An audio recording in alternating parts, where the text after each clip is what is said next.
সূরা মুলুকে জাহান্নামী লোকদের কথা বলা আছে। জাহান্নামী লোক এবং জাহান্নামের প্রহরী ফেরেশতা মালিক। জাহান্নামী একজন ব্যক্তি এবং জাহান্নামে অবস্থানরত ফেরেশতা মালিক যে প্রহরী, তার ভিতরের যে কথা দুইজনের, এটা বলা আছে। 6 নম্বর আয়াত থেকে আল্লাহ তাআলা আলোচনাটা শুরু করেছেন যে ওয়ালিল্লাযিনা কাফারু বিরাব্বিহিম আযাবু জাহান্নাম ওয়া বিইসাল মাসির। যারা আল্লাহকে অস্বীকার করে তাদের জন্য জাহান্নাম আল্লাহ তাআলা প্রস্তুত করে রেখেছেন, এবং এই জাহান্নাম হলো সবথেকে একটা নিকৃষ্ট জায়গা। এটা 6 নম্বর আয়াত। 7 নম্বর আয়াতে আল্লাহ তাআলা বলছেন ইজা উলকু ফিহা সামিউ লাহা শাহিকা ওয়া হিয়া তাফুর। যখন লোকটা জাহান্নামের ভিতরে নিক্ষিপ্ত হবে, নিক্ষিপ্ত হওয়ার সাথে সাথেই তার মতোই জাহান্নামী উপভোগ শাস্তি ভোগ করতেছে এমন কিছু হতভাগ্য লোকের চিৎকারের আওয়াজ সে শুনতে পাবে।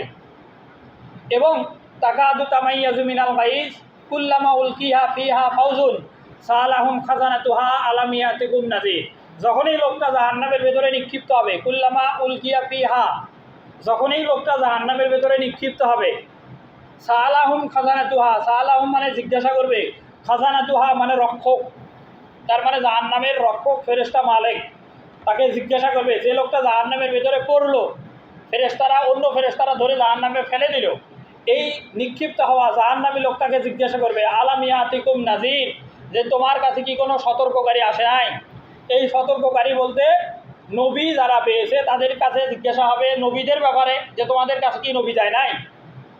যারা নবী পায় নাই, যেমন আমাদেরকে আল্লাহ আমাদেরকে জাহান্নাম থেকে হেফাজত করুক, এরপরেও যদি কেউ দুর্ভাগ্যক্রমে অপরাধের কারণে জাহান্নামে নিক্ষিপ্ত হয়, এই লোকটাকে জিজ্ঞাসা করবে শেষ জামানায় যে সালাম খাজানাতুহা আলাম ইয়াতিকুম নাযীর, জাহান্নামের প্রহরী ফেরেশতা জিজ্ঞাসা করবে তোমার কাছে কি কোনো সতর্ক করার কিছু যায় নাই? যেমন ধরেন কোরআন হাদিস, অথবা যারা কোরআন হাদিস থেকে জাহান্নামের ব্যাপারে মানুষকে সতর্ক করত, এইরকম সতর্ককারী কি তোমাদের কাছে যায় নাই? এই নিক্ষিপ্ত হওয়া লোকটা পরের আয়াত 9 নম্বর, যে ক্বালু বালা ক্বাদ জাআনা নাযীর। এই লোকটা বলবে হ্যাঁ অবশ্যই আমাদের কাছে সতর্ককারী এসেছিল। ফাকাজ্জাবনা, আমরা সতর্ককারীকে মিথ্যাবাদী বলেছি। ওয়াকুলনা মা নাজ্জালাল্লাহু মিন শাই ইন আনতুম ইল্লা ফি দালালিন কাবীর।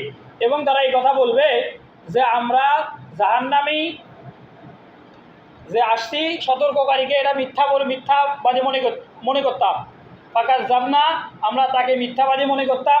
ওয়াকুলনা, আরও বলতাম মা নাজ্জালাল্লাহু মিন শাইইন, নবীদেরকে বলতাম যে তোমার উপরে আল্লাহর পক্ষ থেকে কিছুই নাজিল হয় নাই, তুমি যেটা বলো এটা এমনিতেই বানানো মিথ্যা কথা বলো।